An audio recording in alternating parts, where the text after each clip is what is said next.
Une célébration eucharistique comme à l'accoutumée pour ouvrir les festivités entrant dans le cadre de la fête de l'Épiphanie à Porto-Novo.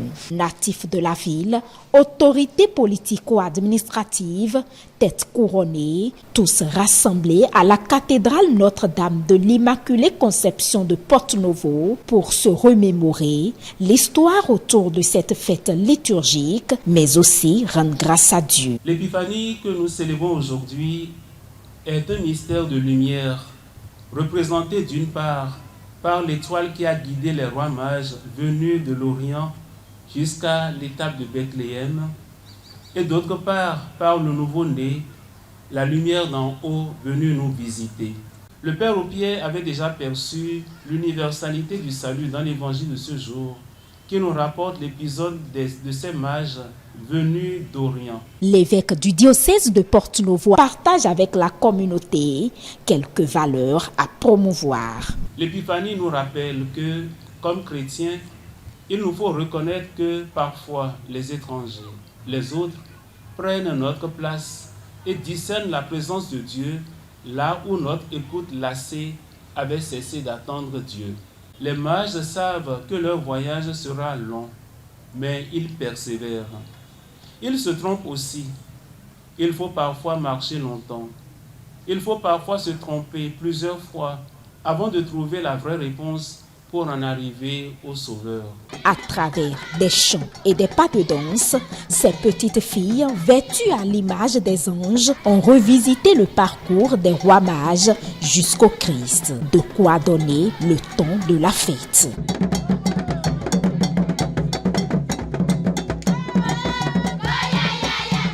Ambiance de fête également à la paroisse Saint-François-Xavier de Porto-Novo. Après la messe, place a été faite à la scène de l'Épiphanie sous le regard des paroissiens et des étrangers. C'est la grande fête de la ville et quand on est étranger comme moi, on voit ça avec beaucoup d'admiration. La scène, c'est vraiment une forme de célébration catholique africaine. C'est pas simplement une fête catholique, il faut le dire aussi, parce qu'il y a beaucoup de non-catholiques qui participent. L'épiphanie, c'est une fête d'évangélisation. C'est une fête pour faire venir ceux qui ne sont pas catholiques à l'église catholique, comme les rois mages, bien sûr, puisque les rois mages n'étaient pas catholiques. Dans leur songe, il leur a été communiqué de ne plus retourner, de ne plus repasser par le chemin par lequel ils sont venus se prosterner devant l'enfant. Ils ont pris un autre chemin. Ce qui veut dire que quand nous rencontrons le Christ, c'est une nouvelle vie qui commence. Nous devons changer de mentalité, de comportement. Et donc, en langage chrétien, nous devons nous convertir.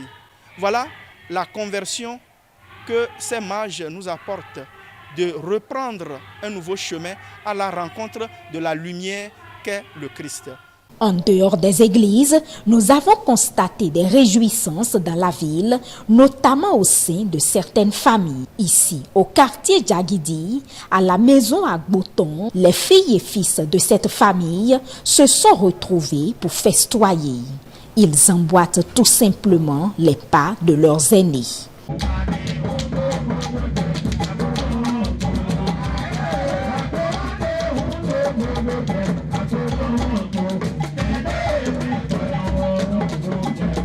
Plus loin, au quartier d'Angbeklounon, Maison Menou, l'épiphanie est aussi commémorée. Notre initiative, c'est que les parents nous ont obligés à le faire.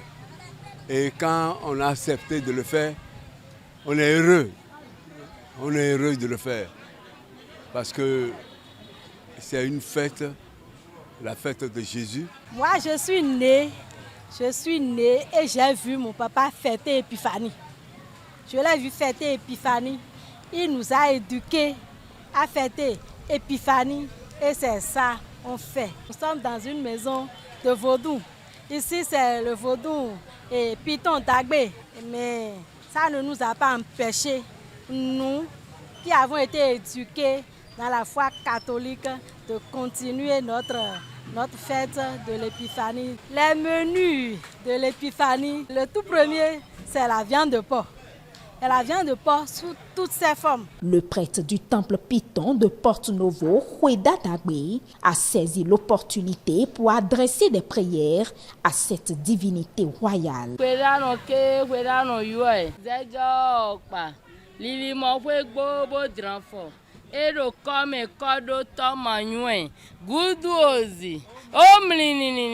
Le jour de l'épiphanie s'est tombé sur le jour du marché du temple de Python. Je suis là depuis hier pour faire les prières sur toute la nation, sur toute la communauté et le monde entier. Autour des repas copieux propres au peuple goum, les natifs de Porto Novo et autres ont marqué de façon toute particulière la 102e édition de la fête de l'Épiphanie.